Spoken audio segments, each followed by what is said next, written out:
All right, Tommy. Right. All right, Tommy Hessam is going to talk about a beautiful restoration that we all saw at the rally this year. Take it away, Tom. Right, I belong to the AJS and Matchless Owners Club of North America, and there's one other that was a director of that club, and that's John. So they featured my bike, and I have some copies here that cost me a fortune at Staples to have others made. So we'll pass these around. They made a beautiful job of it. Okay, so this is a story about a 1954 AJS 500cc Model 20 Twin called Black Beauty that rolled off Associated Motorcycles' Plumstead, England production line exactly 60 years ago. I would have been 17 at the time, and some of you would have been toddlers, and others just a twinkle in your father's eye. Only Billy Watt would have been a man. That's the big. Oh, Bill's not here. We'll strike that from the minutes. The editor of the AJS and Matchless Owners Club called her Black Beauty when I sent him photos, and the name has stuck.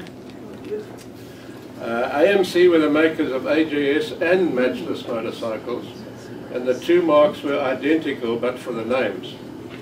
One of the earliest cases of badge engineering which became commonplace in later years, especially with cars.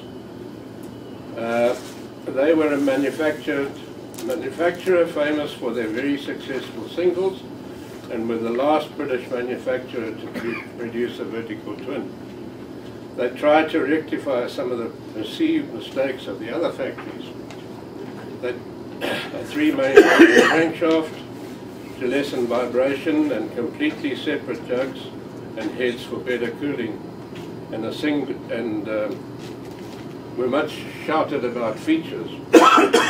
Only 500cc was adequate, they said, and with the others, with a single carb and modest 7:1 compression, contributed to smooth running, when the others were boring out bigger and bigger with higher and higher compression to get more performance, but with the same overstressed bottom end and higher vibration.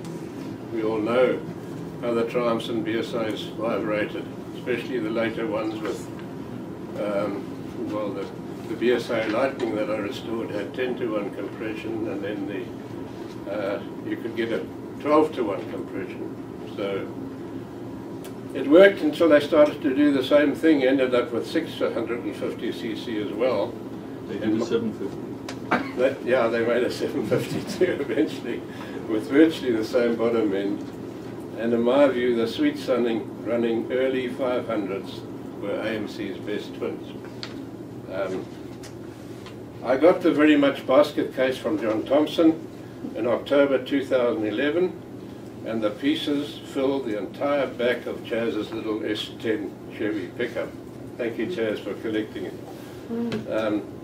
John called it Jumping Jack because it had caught a light at some time back in England, presumably between his legs, so he called it Jumping Jack.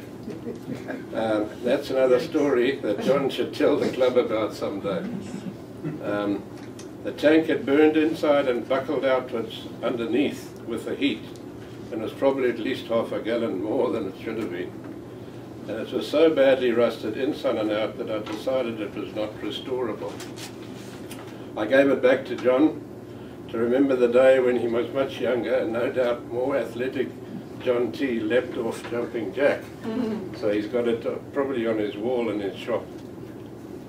I returned to South Africa in 2012 to attend my son's wedding and visited my old classic motorcycle club of Natal province in the coastal city of Durban. Durban is a modern city with 3.5 million people and is the largest seaport in Africa.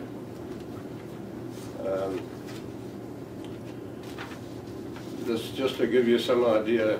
Canada's largest city is Toronto with 2.5 million people. The Classic Motorcycle Club of Natal has about 400 members, and their bikes are mostly British, lots of B&Ws and a handful of Hardys and Indians and Italian. No Goldwings. They have a neat part scheme system with 2 ship's containers fitted out with shelves and lights and full of parts donated by members and sold off very cheaply for club funds. I was able to find a much better tank, complete front end, 2 boxes, fenders, numerous small parts. I made up a big parcel and 4 months later it arrived in Winkler, Manitoba by surface mail. Years ago the CMC started a scheme to raise funds to build a clubhouse. Members donated a lump sum and became life members. And they were able to build a very nice clubhouse on an acre of treed, shady grounds. Big screen TV with armchairs, motorcycle videos, and of course the obligatory pub, which is very popular in South Africa. So I'm still a life member of that club. I got to address a meeting and told them about the very different riding conditions in Manitoba, where your tyre only wears in the middle, and you can watch your dog running away for 3 days. South Africa is only 1/10 the size of Canada, with a population of 52 million. Much hillier and with very good paved roads, at many twists and turns and hills and valleys, and of course a climate where you can ride all year round. We lived at 4,000 feet above sea level, just 150 kilometers from the Indian Ocean, and looked onto a mountain 13,000 feet high. Very suitable for British bikes, and not many huge Winnebago type long distance cruisers. Black Beauty took shape over 3 long winters and many thousands of working hours in my basement workshop.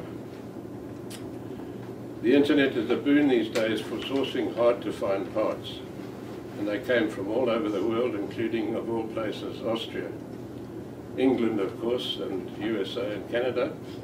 It has been said that there are more parts for British bikes in North America today than there are in England.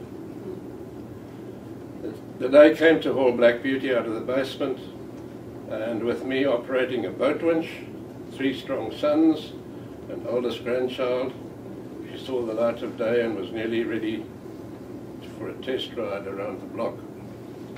I had already started in the basement with homemade starting rollers and open window and 5 fans.